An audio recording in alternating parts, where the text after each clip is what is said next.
Welcome back, people, to MG Sports TV. This video, we're going to do an analysis on every single player, all players that was selected for this camp. Basically, we're going to look at what is it that these players bring to the team and how important it is. So, sit back, relax on yourself, and enjoy. Sure.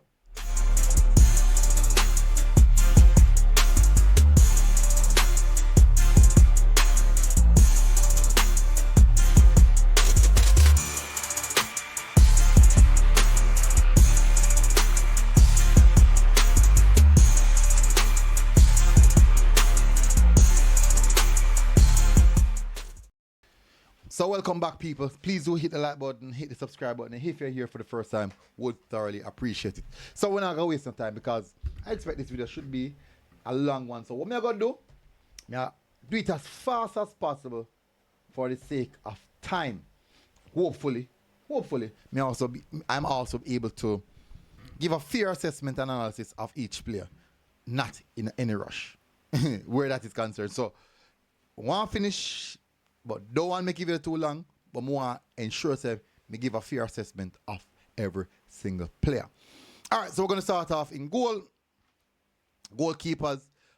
3 goalkeepers, we all know, expect that to see. All right, first of all, Jamal Wade. I think that where ball at feet is concerned, I think personally he's the best player in the team, our best goalkeeper in the team, to use foot and ball. Basically, playing out from the back, everything you have to do is technical, the foot part of it.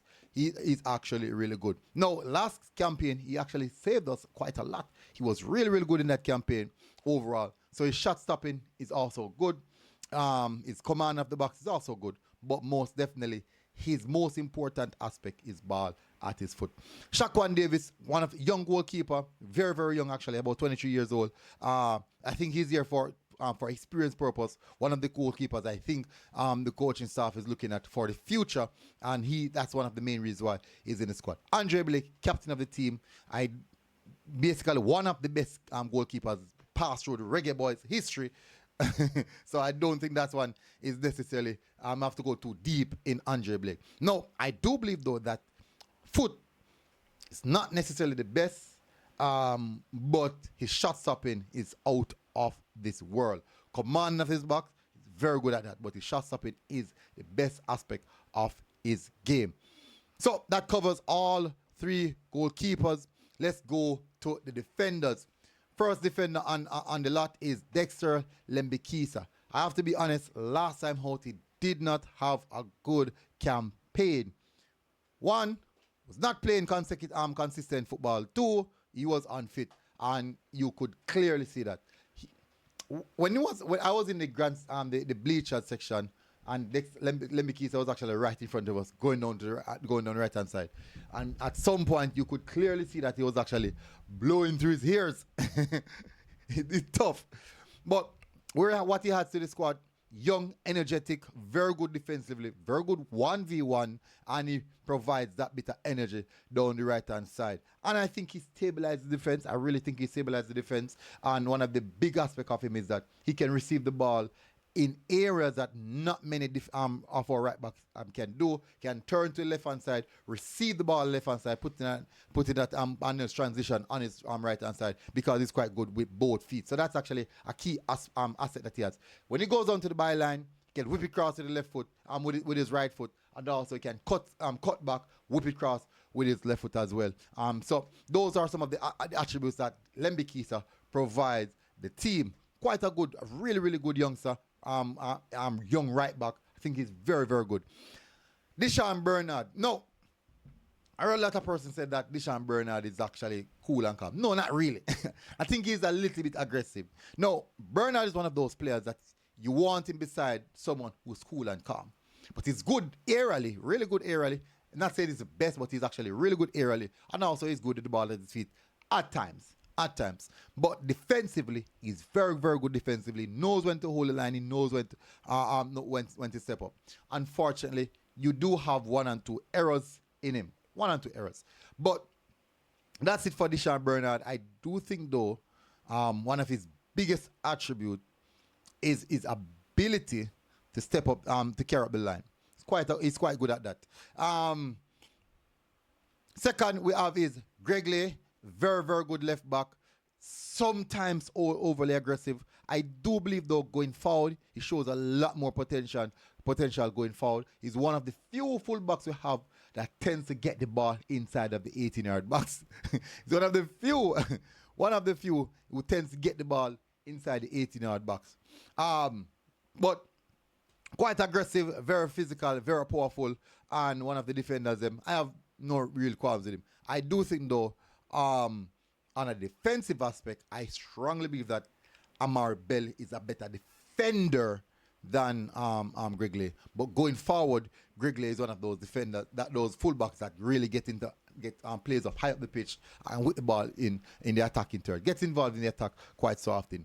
Damian Lowe now. No, he's the one very, very controversial. Extremely controversial. For me, Damian Lowe, one aspect that we have, especially how we're trying to play right now, Damian Lowe will be critical to that. Now, hear me out. Steve McClaren wants to play a high line. He wants to play a high line. Ethan Pinnock is slow. Deshaun Bernard, not fast as well. Mason Woolgate, not fast as well. Damian Lowe is actually our fastest centre-back. He's our fastest centre-back. When you can argue, yes or no, I'm going to look for the statistics for yourself. When you can argue, yes or no. I mean, no people come and say, boy, MG, I pick up for Damian Lowe. No. Where recovery is concerned, time and time again, he's the one who bails us out with his recovery pace. That's one of his key attributes, his recovery pace. I do believe, though, in moments he's prone to receive a card. Sometimes I'm more than likely a yellow card, but most definitely sometimes he's a little bit aggressive. Just a little bit worried in moments where I think he shouldn't be overly aggressive. And so, as I said, overly aggressive in a moment that I think he should not be. Now, next up is John Bell. Solid. Still not seen much of him. I do think that he's one of the players that I think can progress further. I'm hopeful he gets more opportunity. For me, it's very hard for me to give this detailed thing on him because I have not seen much of John Bell. So hopefully I get the opportunity to see more this window. Now, what I'm trying to do, I'm trying to take away the club aspect of these players because at the international level, it's a totally different ball game. But I'm being honest, I don't see much of John Bell either club or internationally because he doesn't really play much for us. When he does play, he look fairly all right, but I can't pinpoint specifically what he adds to the team. And me now come here and go like me a specialist. If me don't know, me be 100% honest. Richard King. No, I think he's one of the defenders that has a high potential in the team. Youngster, 23 years old. I do believe though, where possession is concerned, he's a really good possession-based defender. Very, very good possession-based defender. Two-footed and quite quick as well. Maybe not as fast as maybe as fast as Damian Lowe. Or maybe Damian a little bit faster than him. But quite quick, very good recovery pace as well. And I do think that he is, as I said, one of the possession-based type defender. Very, very cool and calm under pressure and knows how to beat the press with the ball sometimes. Next up, Tavon Gray. No, quite a fairly decent right back. I do think though it's going to be hard for him to get in the game or get in the starting lineup over Lembikisa. I think Lembikisa is ahead of him, but Tavon Gray in himself do provide a lot defensive wise. Sometimes I think that him overcome it. That's sometimes, but I do believe that he's quite good going down the line and getting those balls in those crosses inside the 18-yard box in dangerous areas. Ethan Pinnock, Mr. Cool, Mr. Calm, Mr. Technical, basically Mr. Everything where defense is concerned. He's our best defender, hands down, no doubt about that. People are going to come and probably say no because Mason Woolgate is here. Then probably it varies. But for me, I still think Ethan Pinnock is our best defender. What he brings, aerial duels, ground duels. He's not fast though, so he does bring the recovery. But he brings that cool, calming nature to the defense. I feel like, all right, fine, everything's okay. Don't watch you run up and down. Everything is okay. Mason Holgate, no, he's the anomaly for now. The most we can do is talk about his club, what he does as club. Quite a good technical player, very, very technical. One of those defenders that can play the ball from the back. He's the type of player that McClaren is looking for. Possessive or possession-based defenders who can progress the ball through the thirds in the team. So let's go now. Let's move now to the midfielders. Should I do it in parts? Should I do this in parts? No, I won't do it in parts. Casey Palmer. No, Casey Palmer is doing really well in recent times. Basically, the last campaign, it's like he just hit a new height, something that he hasn't done in a long while, and he continued the form there. No, he's looking very, very confident. Putting the ball in the final third, which is quite good. Also getting himself in dangerous areas on the pitch to do harm to the opponent. So Casey Palmer, at this present moment, is looking quite good. Kara Anderson, I personally believe, I do believe that Kara Anderson should be playing. I strongly believe that he is a very good box-to-box, and I think that he can also play in that DM role. I think so. No, I'm not saying that he's the best thing ever behind or whatever, but I do think that we are missing out a lot by not giving this youngster the opportunity to play. We are really, really missing out on it. I strongly believe that he has the potential to supersede all of our midfielders we have in the team at this present moment. We just need to give him that time. I can be wrong though. It's just what I think. Bobby Reid, no, out of the lot, I think he's more of an attacking midfielder. Sometimes he can play on the wing, but then put him in midfielder because they want to play in the number eight role. I do think though that's not necessarily his best role in my perspective. I want to see him a bit closer to goal. He's not necessarily the final pass type of player. Get the ball inside, flip the ball through, slipping through the forward. It's not necessarily that. He's just more like the baller. Keep the ball moving, keep it ticking, moving to dangerous areas, and can get off a shot on goal. But Bobby do pop up though when he 1 and 2 goals, and whenever he scores, he tends to score some bangers, some really, really good goal. All right, Joel Latibody here now. He will be playing in the defensive midfield position. I, for one, don't think ideally I would use him in the defensive midfield position, but at this present moment, he's what we have and what we have to use because half his work rate. He works extremely hard, very, very hard in the middle of the pitch. All he wants to do is win the ball, let it go as fast as possible. Win the ball, let it go as fast as possible. Not ideally the type of player that McClaren wants to use. McClaren wants a possession-based midfielder. He's not CDM, he's not necessarily that. But at this present moment, he's a workaholic and he works extremely hard in midfield, winning his 1v1 battles, also winning back ball, intercepting plays, and creating a lot of turnovers. Not for us, but for the opponent team in the middle of the park. So that's what Joel Latibody offers in the midfield. No, Tariq McGee. This one is an interesting one. When we have seen Tariq McGee, we do understand that what he brings to any team. No, he is the type of luxury type of player. Hopefully, he move over to a workaholic. But he more the type of player that slip the ball through in the final third. No, if you want to talk about final passes in the final third, he's the man. He is the man. I don't do it at the lowest level or whatever. The biggest issue for longest time with Tariq McGee was I think would be his work rate. That's the biggest complaint. His work rate. He's not working hard enough. Is he working hard enough? Will he be working hard enough? All these questions.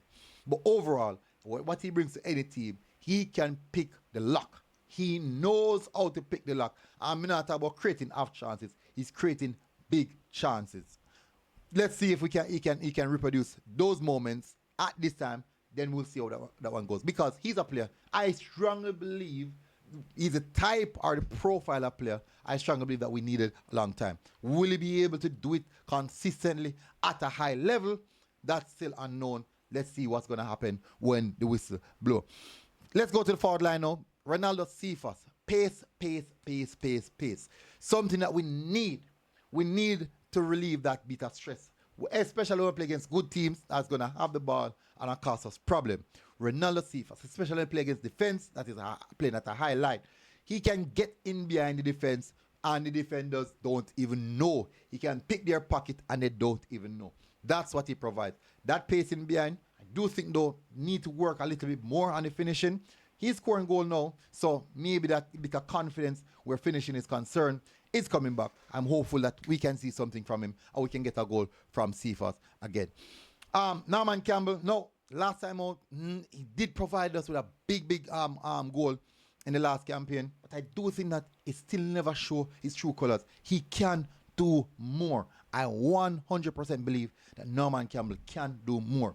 No, very skilled, tricky player, 1v1 winger. He wants to be isolated with the fullback and dismantling the fullback, and then get inside, creating the chances. I think that's one of his biggest attributes. He's very fast, very skilled, 1v1. He can also score goals, so that's actually a big plus. I think that this time around, McClaren is going for people who are going to, we believe is going to score a goal. Mikel Antonio, hold up play. Very strong, very powerful. Really good at doing that. Now, this time around, normally that's Boza and Mikel Antonio. It's just Mikel Antonio now, which means that Mikel Antonio would be the center with two wide players, which is ideal for Mikel Antonio. He strives under those conditions. Hold up a player, getting the wingers them into the box, scoring goals. That is Mikel Antonio. It's not the most prolific goal scorer, but he knows to get in the dangerous areas and cause problems for defense. He's nagging, very physical, very strong, cause problems for defenders. Wear and tear down the defenders and cause, as I said, cause problems for them. Demar Gray, Mr. Cool, Mr. Calm, Mr. Technical. Very technical, very skilled, really good. Now, I do believe though, the last campaign we did not necessarily see the best of Demar Gray. But the quality is there, the technical ability is there, everything is there. It's just for him to come through, pull through this time around. I expect goals. He's the type of player who consistently score. He will score. So I expect goals from Demar Gray.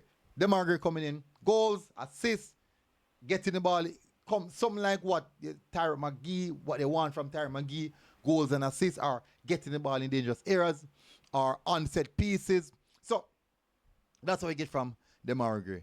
Now, Romario Williams, a goal scorer. He is a goal scorer. Very hardworking, powerful as well, can hold up the ball and cause problems for defenders. As I said, we have seen times when he come off the bench and change the game for us. Let's see if he can do that again. But he's a goal scorer. He's also one of those strong physical type of player who will cause defenders problem. Now, move on to the youngster, Kaim Dixon. Exciting, thrilling, energetic youngster. The youngster that we all want to see doing well. Now, what he brings? Flair, trickery, excitement, goals. Once he gets the opportunity to, he will score. Very smart, high press, high intensity. These are what we're getting from Kaim Dixon. Can you replicate that for a full 90 minutes? Very unsure of that, but we know because we have seen him doing these things already. But let's see what this team has to offer. I think overall, though, I think there's a lot to gain from this team specifically.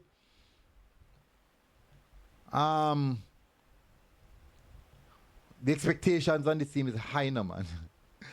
Expectation upon the team are very high now. But overall, fairly decent team. Really, I think it's a decent team. But in some aspects, some of the profile of the players don't necessarily match as yet in accordance to what the coach wants to do. But I do think as time goes by, the coach will get that part of it right in further not just necessarily invest, but further scouting and improving the squad with more top quality players. And in due time, I do believe that will get better. But this concludes my analysis of every single player that was selected. Either good what they offer to the team or what they can improve on for the team for the team itself to improve. I give you that. Hopefully it makes some sense to you guys. Big up on yourself, people, and I'll see you guys again. Until next time, MG Sports TV. We're out. God bless. Boom. Now I mean.